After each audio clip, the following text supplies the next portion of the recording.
The next presentation is for Restena Noc.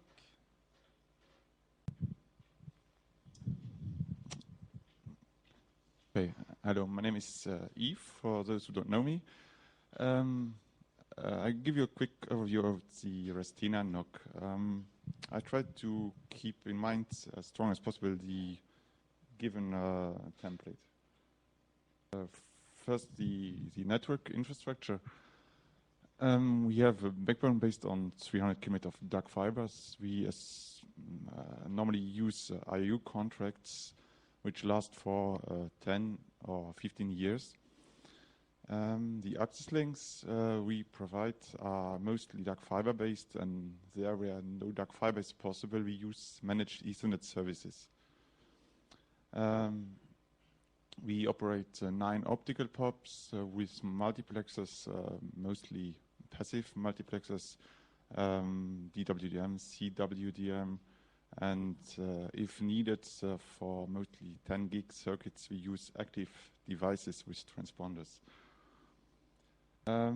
We have more routing switching POPs, mostly based on Cisco devices. So we have, I would say, 100% of Cisco equipment in our network. And for the out-of-band access, we use PSTN lines.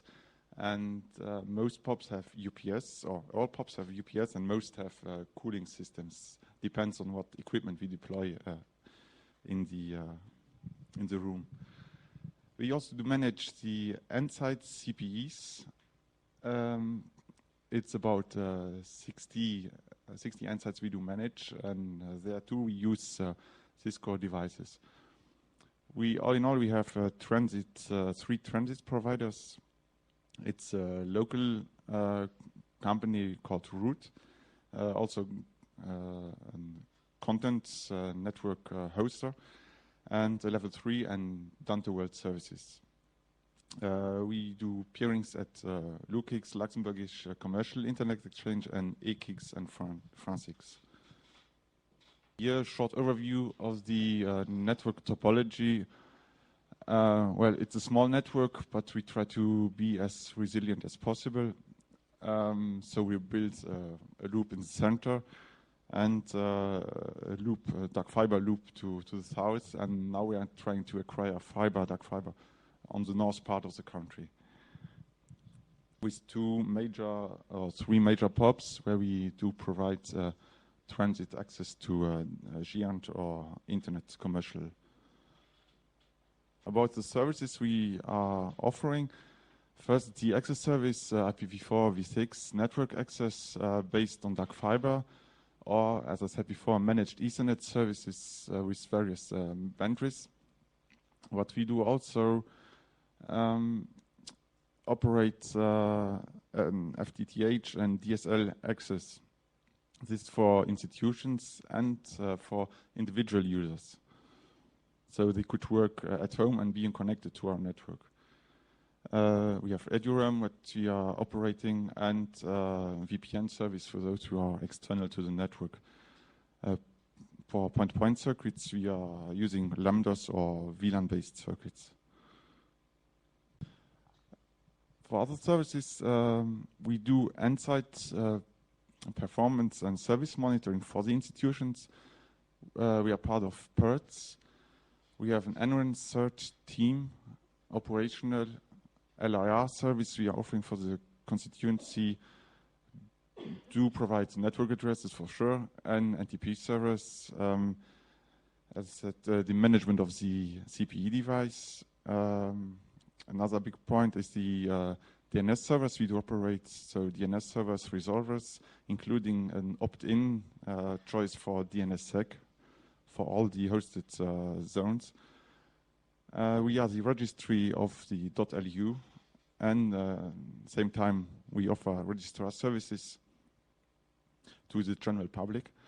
We have a grid service in place, but this service we operate in strong collaboration with BGrid from Belnet.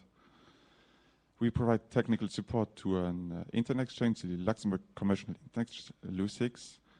And a major point is the direct user help desk support we are offering besides the NOC service for the institutional. So what we do provide is email service for individual users and for institutions.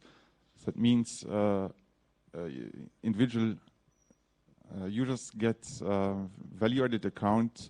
So we do provide for approximately 50,000 users and 35,000 students in the country with web-mail, spam, virus, email directory, mailing lists, or also online account management, but that's mostly for institutions.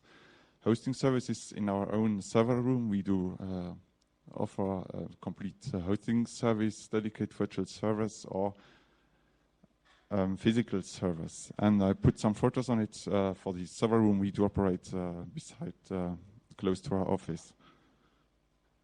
Tools, like nearly all of you, we do monitoring based on NAGIOS. I put some numbers to give you an impression about how many service tracks we do have to configure and manage. We use MRTG with RD, custom-made graphs based on SNMP data. For service statistic and performance overview, we use CollectD, PHP weather map, NFSN for NetFlow information, NDT, syslog, and inventory scripts. But those are in-house. But also for debugging purposes, we rely on the RIPE TTM and the RIPE routing information service. We use the network management platform for the optical devices, vSphere for the virtual servers, and big part is the command line interface, and yes, radiator and free radios. Now to the NOC structure. Well, we do not have a real NOC identifiable. We are a technical team. So we are responsible for service development and provisioning, the daily service operation, and also on-site installations. So the NOC is in charge of, I would say, nearly everything which is related to technical activities. It's admin activities and participations in activities related to GEA and Torina, RIPE, Center, and ITF. And we do provide a 24/7 coverage of our services, so monitoring. And the basic idea for that is to be able to debug or analyze a failure. NOC staff members have to acquire common knowledge of the running services and infrastructure.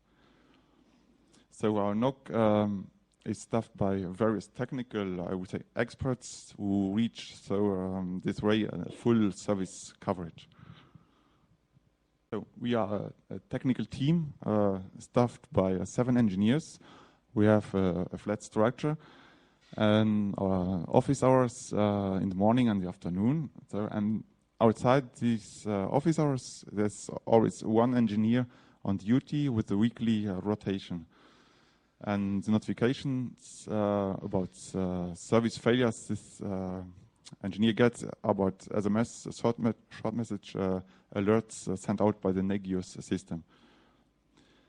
In general, the on-duty engineer is not reachable to users, might it be end users or institutional users. But there are, of course, exceptions, like always, for emergencies, but this only to identified partners or institutions. And we are fully in-house, and no service operation besides the provisioning of FTTH DSL service is operated in-house. So, yeah, this question I did not fully understand, but I tried to answer as much as I could. The monitoring tools, the integration of the different kind of tools. The monitoring tools, most run standalone. Of course, this requires managing duplicated data sets, and the configuration tools are integrated through an in-house database. And of course, if they are not part of it, they run standalone. For the access to the services, our basic idea is having access through a web interface for the user interface, and we are doing try our best to have authentication and authorization through SAML.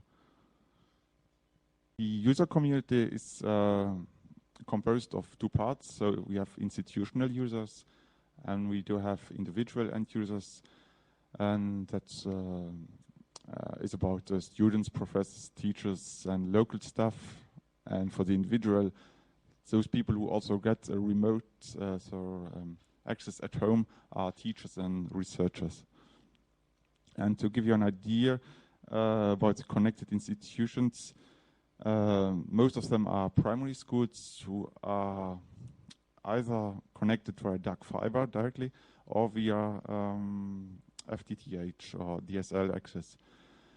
And those where we operate the CPE device are the secondary schools or sometimes university institutions. So that's about 16, 17 devices. And the estimated number of end users is above 50,000. We actually do not provide an SLA, but do, of course, guarantee best effort. And that's a personal view.